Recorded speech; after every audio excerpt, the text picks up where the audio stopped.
नमस्कार, मैं हूं आपके साथ आस्था कौशिक और हमारी इस खास सीरीज सवाल आस्था का है। आपका बहुत बहुत स्वागत है। क्या इजराइल बेगुनाह सिविलियंस को निशाना बना रहा है? और यह सवाल एक बार फिर से सोशल मीडिया में चर्चा का मुद्दा बना हुआ है। लेबनान में इजराइल के हमलों में 29 लोगों की मौत हुई है और कहा जा रहा है कि इसमें ज्यादातर आम नागरिक थे, जिसके बाद हिजबुल्लाह ने एक बार फिर से इजराइल पर जबरदस्त अटैक किया और 250 से ज्यादा मिसाइल और रॉकेट से इजराइल पर हमला कर दिया। सोशल मीडिया में चर्चा है कि इजराइल के 10 शहरों पर यह हमले हुए हैं। कहा यह भी जा रहा है कि यह हमले हिजबुल्लाह ने इजराइल के उस हमले के जवाब में किए हैं जिसमें लेबनान में 29 लोगों की मौत हो गई थी और 70 लोग घायल हो गए थे। लेबनान का कहना है कि इजराइल ने सिविलियंस पर बम बरसा दिए और जिसके बाद हिजबुल्लाह ने जबरदस्त पलटवार किया। उत्तरी इजराइल के 10 शहरों में हिजबुल्लाह के हमले हुए हैं और इन हमलों के कारण इजराइल को बड़ा नुकसान हुआ है। कई लोग घायल हुए हैं। इस हमले के बाद से पूरा इजराइल एक बार फिर से सख्ते में है। इजराइल के प्रधानमंत्री बेंजामिन नेतन्याहू ने एक मीटिंग बुलाई जिसमें पूरे हालात को लेकर चर्चा की गई।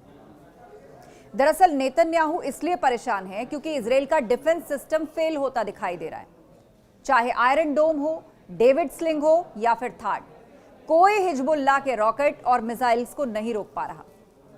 और इजराइल का दावा है कि उसने हिजबुल्लाह की कई मिसाइल्स को तबाह किया है, लेकिन खबरें हैं कि करीब 10 शहरों में हिजबुल्लाह के रॉकेट गिरे हैं।